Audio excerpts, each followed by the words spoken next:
showing up. Okay, so guys, hi everybody. My name is Ofira Melamed and I'm a NitroFix CEO. So what is our mission? Our mission is to reduce 1.5 gigaton of carbon. And how are we going to do it? We are going to do it by generating emission-free ammonia from fertilizers and from green energy. So if you look at the current market of ammonia, around 200 million tons of ammonia are being produced every year. 80% out of this is going to fertilizers, and the other 20% is for plastic and explosive. And this market is going to grow up to 350 million tons of ammonia. The current production method of ammonia is known as the Haber-Bosch method, which was invented 100 years ago. And at that time, nobody thought about CO2 and carbon emission. And it was really breakthrough because it enabled the production of fertilizers and more crop and then more pollution growing. But for any tons of ammonia that is being produced by the Haber-Bosch method, around 2.5 tons of CO2 are being emitted. So it's around 450 million tons of CO2 are being emitted with the current production method. But this is just part of the story. There's a whole new field of green energy. So ammonia can be used as a carrier for hydrogen fuel or as a maritime fuel. You can use ammonia in the combustion engine of the vessels around the world, and instead of using the current fuel. Therefore, you can save up to an additional 1,000 million tons of CO2 that currently are being emitted. As I said, ammonia can also be used as a carrier for hydrogen fuel because it is much easier to condense ammonia and then to transport ammonia compared to hydrogen.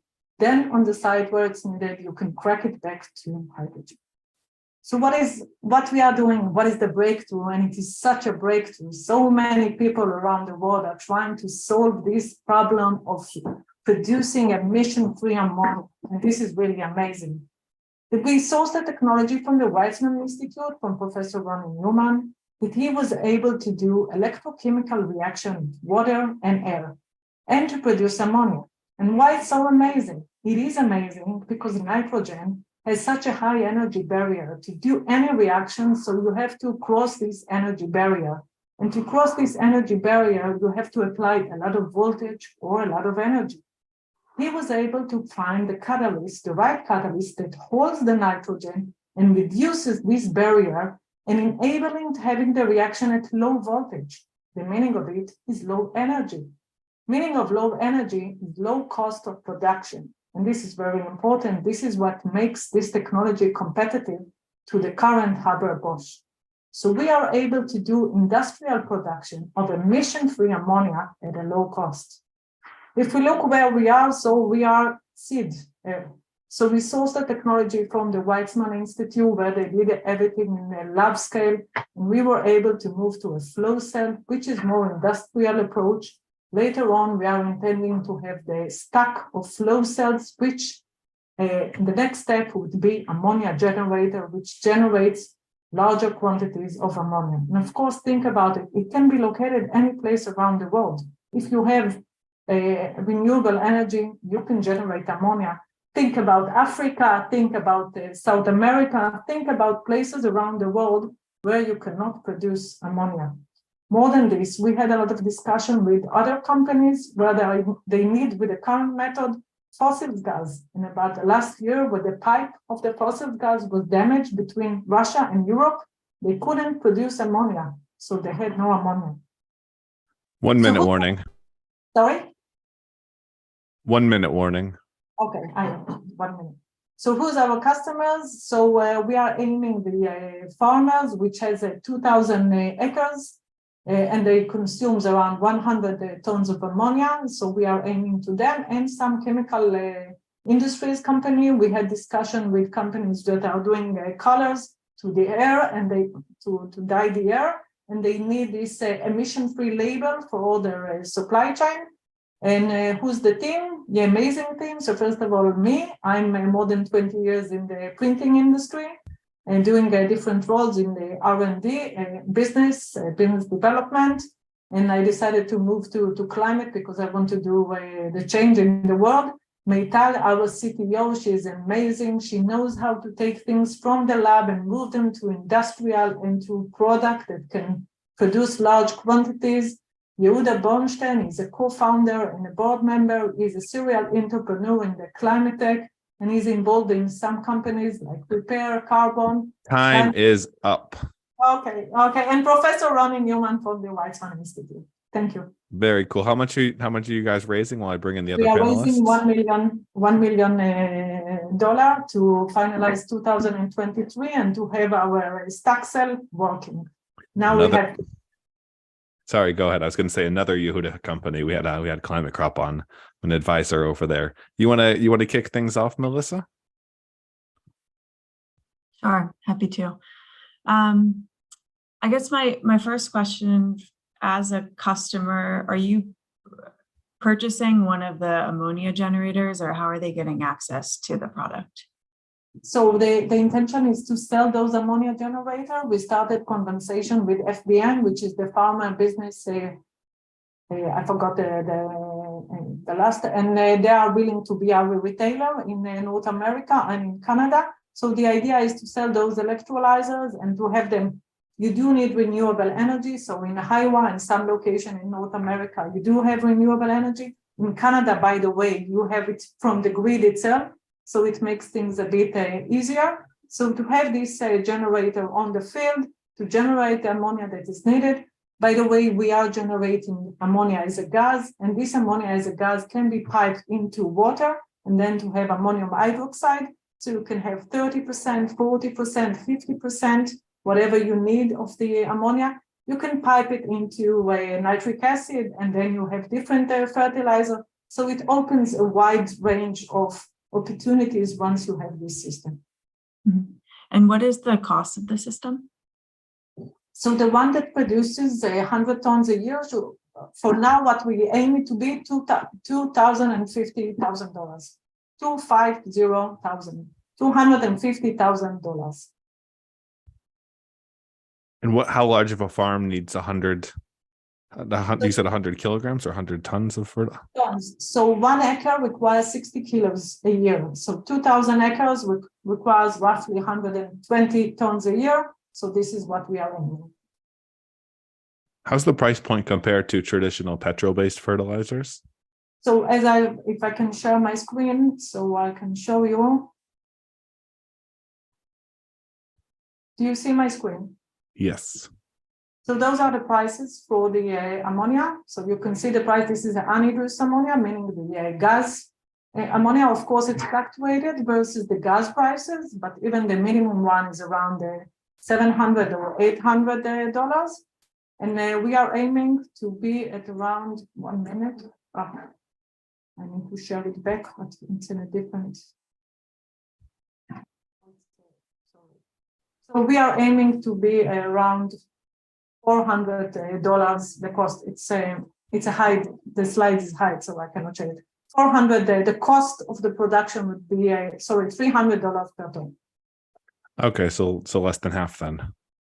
Yes, and first of all, you need to understand that you are saving the CO2. So for any tons of CO2, probably you will have to pay a fee. Either it's $80 per CO2, or you can get a carbon credit. So additional $160 are either as positive, or you should add them to the current production method. What's the biggest challenge you're having right now? Outside of fundraising, of course.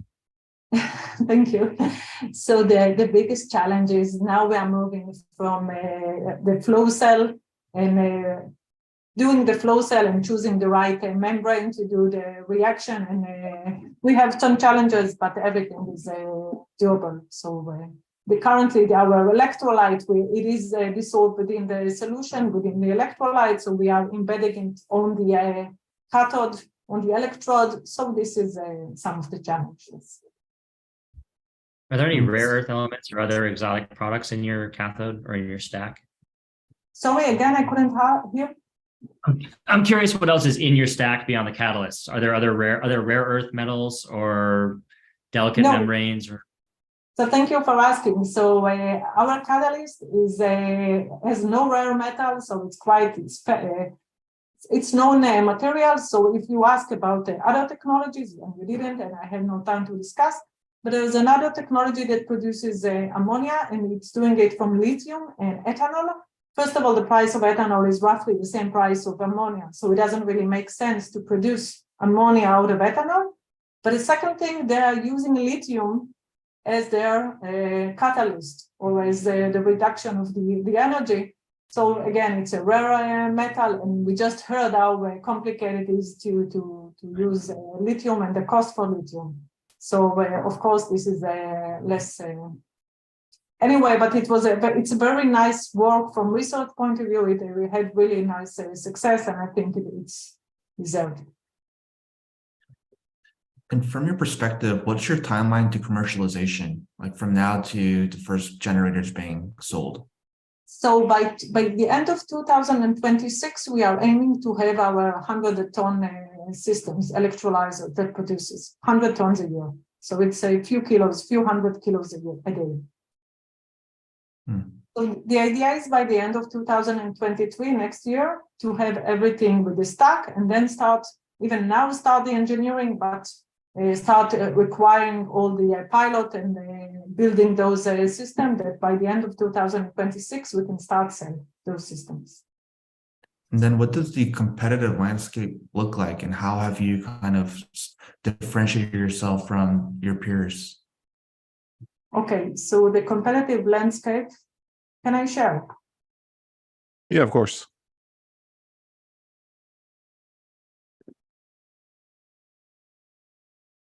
So if we look at the competitive landscape, first of all, the price you can see here, it's 300 ton versus 400 ton, and then we can get the emission credit. So it can be up to $160. And also the location, you can save a lot of money if you do it domestically, and then you can save the transportation, which adds to the price of the ammonia. And of course, from politics point of view, you're enabling yourself producing ammonia where you need the ammonia. So if we look at our competitive landscape, so we have Jupiter Ionic located in Australia. So they are doing the reaction from lithium and ethanol. There are two more companies, Remo and Starfire Energy. They are doing something like the current known Haber-Bosch, where in the first stage of production of hydrogen, instead of producing the hydrogen from fossil gas that emits the CO2, they are doing it via electrolyzer. They are producing the hydrogen via electrochemical reaction. They need the same energy that we need, but this is only for the first step. Then they have a second step of the reaction of hydrogen and nitrogen at elevated temperature and pressure. Therefore, they need higher power consumption, and the cost to produce ammonia via their methodology should be higher. So this is Remo and Starfire.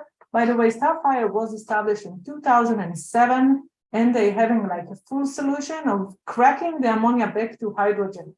So they're trying to have the full solution for all the steps, but they have these steps of two steps.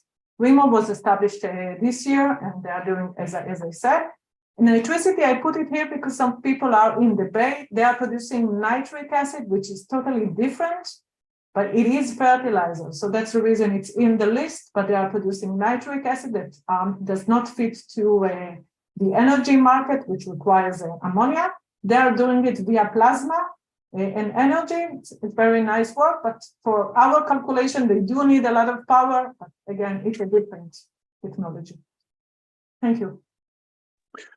Are people able to use IRA credits for installing these devices? Because I imagine that would be a major unlock in the US of they want to get off of Russian fertilizer or Russian sourced, essentially. Yeah, that's what we think. And as I said, we had a discussion with some ammonia producers in Europe, in Germany, and eventually they have 3 facilities that are not working because they don't have fossil gas. So think about it from political point of view, the freedom that it gives you to produce ammonia whenever you need it. Think about Africa, that you can produce ammonia whenever you need and whatever you want. Even in Israel, it is very problematic to produce ammonia. And by the way, we are a Delaware company. So. This is published research. Is it patented? Have you filed patents? Yes, of course. We have a patent. The patent was established by the Weizmann Institute. And Weizmann Institute, we have a contract with them, of course, agreement, so it belongs to, we are the only one that can use it.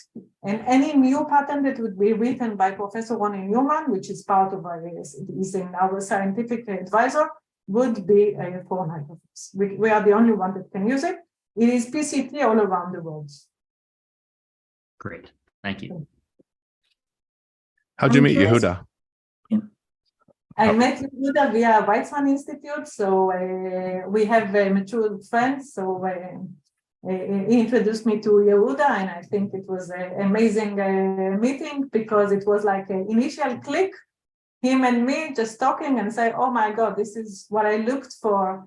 At the beginning, I said, "Why ammonia? It doesn't sound sexy." I'm sorry, ammonia doesn't sound sexy. But then I started reading about ammonia, and I said, "Wow, this is the holy grail. If it is really working, I'm in." And then Meital went into the lab and she started producing it. And really, she was able to say anything that Ronnie said. She was able to produce it. And then I said, okay, I'm in. And I'm so happy. And Melissa, sorry for interrupting you. No, it's okay. I'm curious what you think the biggest barriers are for getting the product solution on the market sooner than 2026. So I think, although I started discussion, as I said, with FDN, I think changing the way that people are using ammonia, because nowadays they are purchasing ammonia. So now having those systems and producing for their needs, so it's changing the mind. So this can be a challenge within the farmers, although it is not our only market. As I said, we are talking also with some industrial, big chemical industrials, which I cannot say the name and I'm sorry, but they are really would be very happy to have those generators in-house and to produce. So from their point of view, it should be quite easy. From the farmer, as it is a different approach, different methodology or go-to-market, I think it may be a bit of a challenge.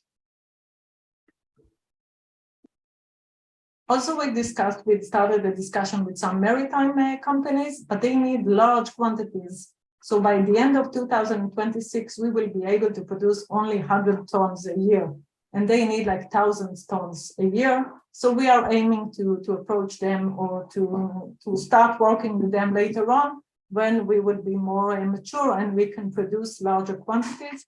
Also, the fertilizer companies, we had discussion with ICL and with the Haifa Israel. Both of them are very big fertilizer company, but they need 10,000 tons a year. And this would take us some years until we will be there. Would you be able to license the IP to them and then let them build that business so they can replace their existing business with this business? Like I know Yara, Syngenta, Bayer, a lot of the folks that we're connected to. Yeah. First of all, Syngenta, I talked with Syngenta, and for now it's too early for them. They are not really interested in producing ammonia. We may, but it's too early for us to decide if we want to do so. So yes, it's an option and it's on the table, but it's too early for us.